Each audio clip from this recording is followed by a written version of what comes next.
आचार्य प्रवर भगवद योगेंद्र स्वामी ग्रंथराज परमान प्रकाश जी में वस्तु स्वामी की व्याख्या करते हुए भेदाभेद रत्नात्मक जो आत्मा की विभूति है उसकी व्याख्या करते समझा रहे हैं। भेद रत्नत्रय अभेद रत्नत्रय वह रत्नत्रय का आराधक जीव ही यथार्थ में मुमुक्षु है। निश्चय एकांत विभार एकांत दोनों ही नहीं है मोक्ष मार्ग। निश्चय विभार दोनों का समीकरण है जिसके पास वही है मोक्ष मार्गी जीव। चाहे वो शब्द नए से हो ज्ञान नए से हो लेकिन अर्थ नए पर दृष्टि जिसकी होगी, अर्थ नए पर दृष्टि का होना भी शब्द नए वो ज्ञान नए का विषय है। अर्थ नए पर दृष्टि नहीं होगी, अर्थ नए की अनुभूति होगी, वो है मुमुक्षु जीव। इस बात को यह समझा रहे हैं। ब्रूते कोशो बोलता है कौन? कर्ता। विभार ने जो विभार ने किम ब्रूते क्या बोलता है? दंश नान चरित्र सम्यक दर्शन ज्ञान चारित्र्यम सम्यक दर्शन ज्ञान चारित्र्येण तम पूर्वोक्तम भेद रत्नात्रय रूपम भेद रत्नात्रय रूप परिसमन्ता जाने ही। जो भेद रत्नात्रय है अभेद रत्नात्रय है, दोनों ही रत्नात्रय आत्मा के बाहर नहीं है। परिसमन्तात चारों ओर से आत्मा में अवस्थित है ऐसा समझना चाहिए। समन्ता जान ही ऐसा जानो। हे जीव तुम करता ऐसा करता एन भेद रत्नात्रय परिज्ञानी ना भेद रत्नात्रय के ज्ञान से परु परा उत्कृष्ट भवसी। तुम भेद रत्नात्रय के ज्ञान भेद रत्नात्रय परिज्ञानी ना भेद रत्नात्रय के ज्ञान से परा उत्कृष्ट भवसी। तुम यह मालूम आचार्य महाराज ये समझा रहे हैं भेद रत्नात्रय साधन है। इस भेद रत्नाभूत साधन को प्राप्त करके इसमें संतुष्ट मत हो जाना। परा उत्कृष्ट भवसी तुम भेद रत्नात्रय एन अभेद रत्न परिज्ञानी ना। तो भेद रत्नात्रय से युक्त होकर के उत्कृष्ट हो से तुम उत्कृष्ट हो जाओ, अभेद की ओर प्रवेश करो। सर्वप्रथम भेद में ही उत्कृष्ट होना पड़ेगा। सर्वप्रथम भेद में ही उत्कृष्ट होना पड़ेगा। संयम मार्ग को स्वीकार करते ही हे मित्र संतुष्ट मत हो जाना कि अब मैं मोक्ष मार्गी हो गया। प्रावज्जा को लेते समय विभार रत्नात्रय और विभार दीक्षा इन दोनों में अंतर है। विभार रत्नात्रय विभार दीक्षा इन दोनों में अंतर है। दीक्षा मोक्ष मार्ग नहीं, दीक्षा मोक्ष मार्ग नहीं है। बिना दीक्षा के मोक्ष मार्ग नहीं। दीक्षा मात्र को तुमने मोक्ष मार्ग स्वीकार कर लिया, इस शब्द को सुनते ही तो लोक में सिर मुड़ाना, तो कोई दाढ़ी बढ़ाना, कोई वस्त्र पहनना श्वेत रंगवा भगवा नाना प्रकार की, कोई निर्वस्त्र जीना, इसे दीक्षा मान करके अपने आप को मोक्ष मार्गी मानता है। तो जितने प्रकार के दीक्षा लेने वाले हैं सभी मोक्ष मार्गी हो जाएंगे। ये सभी मोक्ष मार्ग नहीं है। दीक्षा का संस्कार, श्रवण दीक्षा का संस्कार भी हुआ है, तब भी तुम्हारा मोक्ष मार्ग प्रारंभ नहीं हुआ। बहुत संभल के समझना, श्रवण दीक्षा का संस्कार हुआ है तब भी तुम्हारा मोक्ष मार्ग नहीं प्रारंभ हुआ। दीक्षा संस्कार है, दीक्षा प्रमाण पत्र दिया जा रहा है कि ये दीक्षार्थी है, मोक्ष मार्ग में जाने वाला जीव है, लेकिन दीक्षा मोक्ष मार्ग नहीं है। संयम के साथ दीक्षा मोक्ष मार्ग है। संयम के साथ दीक्षा मोक्ष मार्ग है। आ रहा समझ में? संयम के साथ दीक्षा मोक्ष मार्ग है। जो संयम सम्यक दर्शन के साथ है, वो मोक्ष मार्ग। दीक्षा के संस्कार कर लिए जीव ने, वो मित्र वस्त्र भी त्याग दिए, निर्वस्त्र जीवन जीने लग गया। पर हिंसा, झूठ, चोरी, कुशील, परिग्रह, इन 5 पापों से विरक्ति नहीं है ना, वो संस्कार की दीक्षा मोक्ष मार्ग नहीं है। क्योंकि 5 इंद्रिय का निरोध संयम है। प्राणी इंद्रियेषु अशुभ प्रवृत्ति निवृत्ति संयमा, सर्वहार सिद्धि। प्राणी इंद्रियेषु अशुभ प्रवृत्ति निवृत्ति संयमा।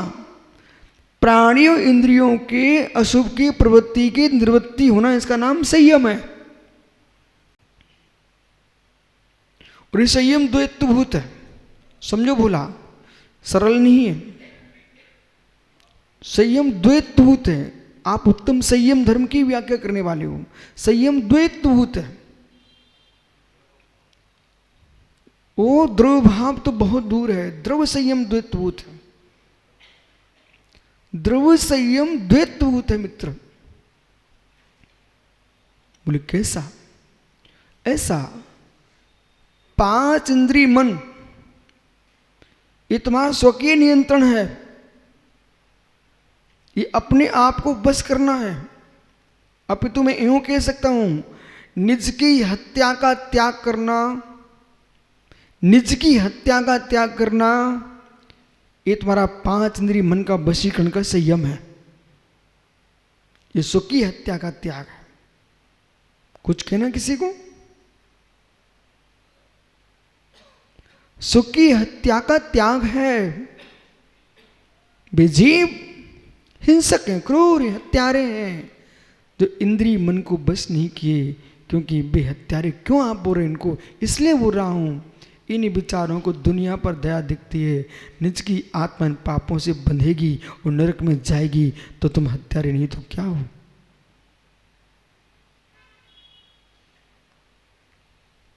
बिना कसाय प्रवृत्ति के भोग प्रवृत्ति कैसे? बिना कसाय प्रवृत्ति के भोग प्रवृत्ति कैसे? देखो बाल को सुनते जाओ। जो तुम सुनाने की तैयारी कर रहे हो वो अलग विषय है। अंदर प्रवेश करो, अंदर प्रवेश करो। भेष वाला संयम दीक्षा है, और पालनी का संयम रत्नत्रय है, और परिणति का संयम भाव संयम है।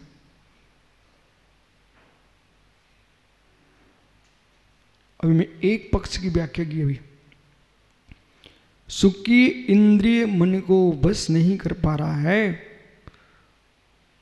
वो निज का हिंसक क्रूर हत्यारा जीव है।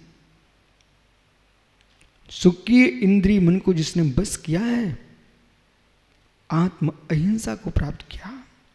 आत्मा की ध्रुव अहिंसा, ध्रुव अहिंसा। हे जीव, परिभाषा कितनी गंभीर है। प्राणी इंद्रियसु, तो इंद्रियसु में बहुवचन का प्रयोग किया गया सप्तमी का। इंद्रियों में, इंद्रियों के प्रति जो अशुभ प्रवृत्ति है निज आत्मा की, उससे आत्मरक्षा करना, ये इंद्रिय संयम है। तो अब द्वैत में एक हो गया, दूसरे में आइए।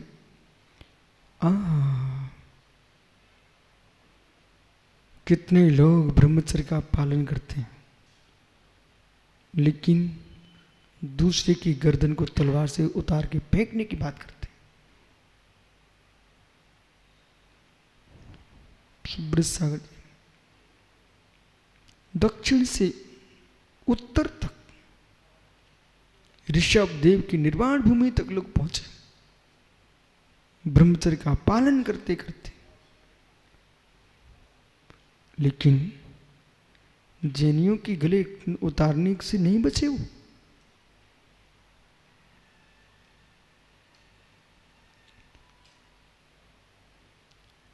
स्त्री पुरुष की अशुभ प्रवृत्ति से अपने दूर रख लेना अपने आप को, पशु वृत्ति को छोड़ देना मात्र ब्रह्मचर्य नहीं है। अजगर की सिंह की क्रूर वृत्ति को तो छोड़ा ही नहीं है।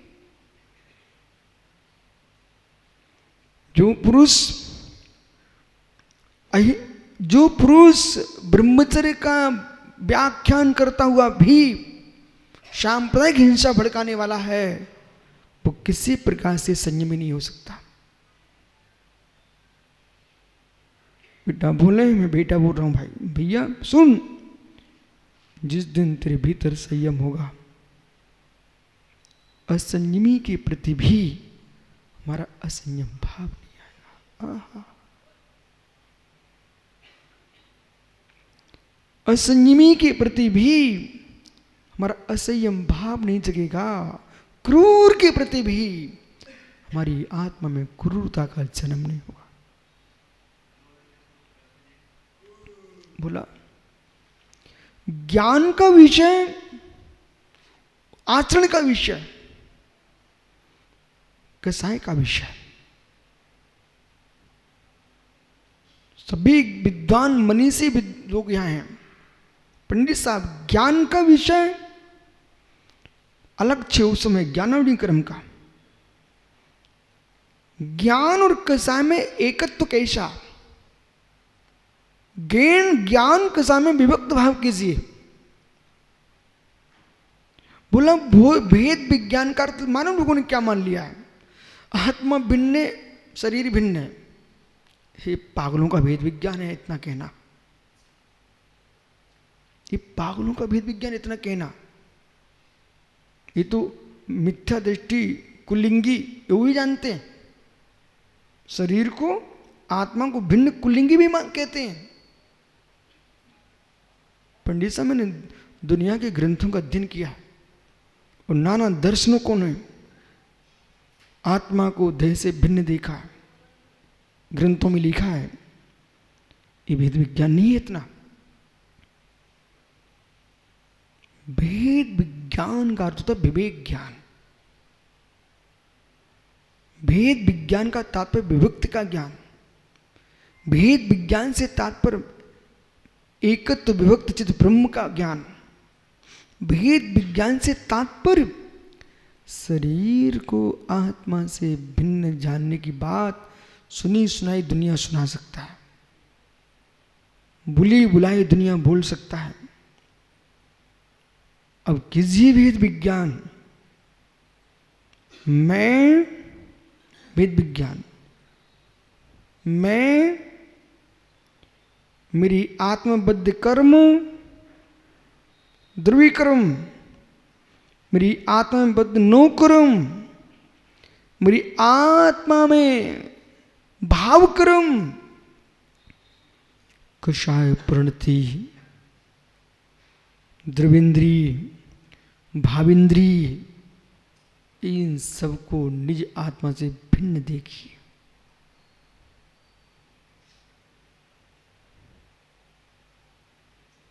इन सबको निज आत्मा से भिन्न देखिए।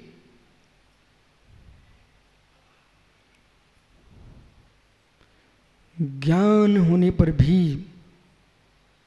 ज्ञाता, ज्ञान होने पर भी ज्ञाता अपनी कसाय को आत्मा से भिन्न नहीं देख पाता। ज्ञान होने पर भी ज्ञाता निज आत्मा को कसाय से भिन्न नहीं देख पाता। वो अपना परिचय देता है जबकि परिचय कसाय का होता है। परिचय अपना दे रहा है, वो परिचय है कसाय का।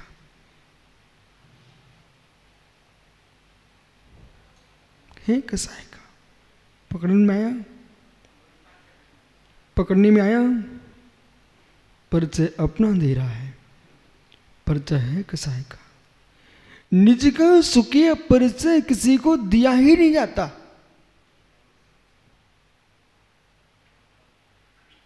आप वो प्रिंस भूले, क्या नहीं सुना मेरा नाम प्रिंस भूला है?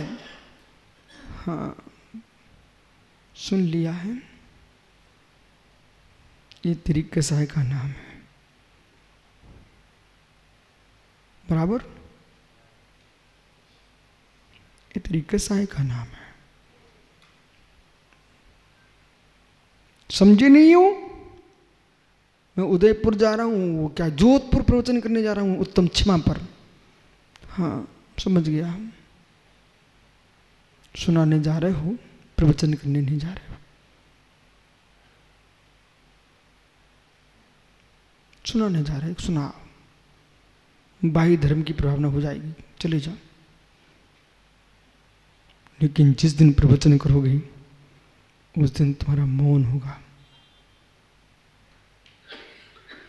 जिस दिन प्रवचन करोगे रत्नात्रय धर्म का, उस दिन बोला तेरा मौन होगा। द्रुब्बने से, द्रुब्बने से उस दिन आपका मौन होगा। ऋगंते पवड़म, निर्गंते ही प्रवचन है। मुझे वेद विज्ञान हो चुका है। प्रवचन सुनाते सुनाते खिन्नता आ गई, प्रवचन नष्ट हो जाएगा।